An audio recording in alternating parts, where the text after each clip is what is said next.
जय श्री कृष्णा दोस्तों, किशोरी क्रिएशन से मैं सपना शर्मा आप सभी का हार्दिक स्वागत करती हूँ आपके अपने चैनल पर। दोस्तों, आज के वीडियो में आपके लिए माघ मास महात्म्य के 7वें दिन की कथा लेकर के आई हूँ। इससे पहले के माघ मास महात्म्य के 6 अध्याय के वीडियो जो है मैंने मेरे चैनल पर डाले हुए हैं, जिनको आप मेरे चैनल पर जाकर देख भी सकते हो, श्रवण भी कर सकते हैं। आइए सुनते हैं माघ मास महात्म्य का 7वां अध्याय। चित्रगुप्त ने उन दोनों के कर्मों की आलोचना करके दूतों से कहा कि बड़े भाई कुंडल को घोर नरक में डालो और दूसरे छोटे भाई विकुंडल को स्वर्ग ले जाओ, जहां उत्तम भोग हैं। तब एक दूत तो कुंडल को नरक में फेंकने के लिए ले गया, दूसरा दूत बड़ी नम्रता से लगा कि हे विकुंडल, चलो तुम अपने अच्छे कर्मों से स्वर्ग को प्राप्त होकर अनेक प्रकार के भोगों को भोगो। तब विकुंडल बड़े विस्मय के साथ मन में संशय धार कर दूत से कहने लगा कि हे यमदूत, मेरे मन में बड़ी भारी शंका उत्पन्न हो गई है। तब मैं तुमसे कुछ पूछता हूँ, कृपा करके मेरे प्रश्नों का उत्तर दो। हम दोनों भाई एक ही कुल में उत्पन्न हुए हैं, एक जैसे ही कर्म करते रहे। दोनों भाइयों ने कभी कोई शुभ कार्य नहीं किया, फिर एक को नरक और दूसरे को स्वर्ग किस कारण प्राप्त हुआ है? मैं अपने स्वर्ग में आने का कोई कारण नहीं देखता।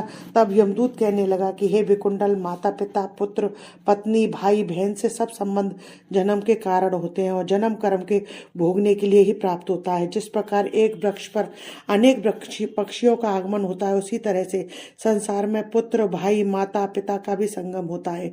इनमें से जो जैसे कर्म करता है वैसे ही फल भोगता है।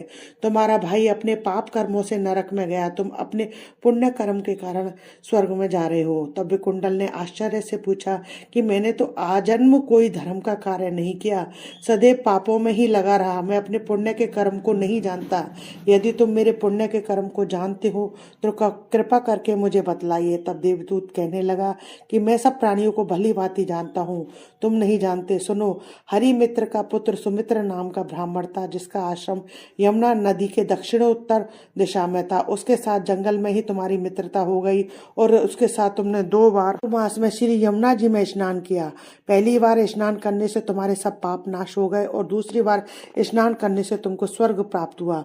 सो हे वैश्यवर, तुमने 2 बार माघ मास में स्नान किया, इसी के पुण्य के फल से तुमको स्वर्ग प्राप्त हुआ है और तुम्हारा भाई नरक को प्राप्त हुआ है। दत्तात्रेय जी कहने लगे कि इस प्रकार वह भाई के दुखों से अति दुखित होकर नम्रता पूर्वक मीठे वचनों से दूतों से कहने लगा कि हे दूतों, सज्जन पुरुषों के साथ पग चलने से मित्रता हो जाती है और यह कल्याणकारी होती है। मित्र प्रेम की चिंता न करते हुए तुम मुझको इतना बताने की कृपा करो कि कौन से कर्म से मनुष्य यमलोक को प्राप्त नहीं होता है, क्योंकि तुम सर्वज्ञ हो। इति श्री माघ मास महात्म्य 7वां अध्याय समाप्तम। दोस्तों, यदि आपको वीडियो अच्छा लगे तो लाइक शेयर कीजिए, चैनल को सब्सक्राइब कीजिए, पास ही में बेल आइकन को हिट कीजिए, जिससे मेरे आने वाले हर नए वीडियो का नोटिफिकेशन जो है आपको मिल जाए। हिंदू धर्म, रीत रिवाज, कथा कहानी जानने के लिए मेरे चैनल पर बने रहने के लिए बहुत बहुत धन्यवाद। जय श्री कृष्णा दोस्तों, राधे राधे।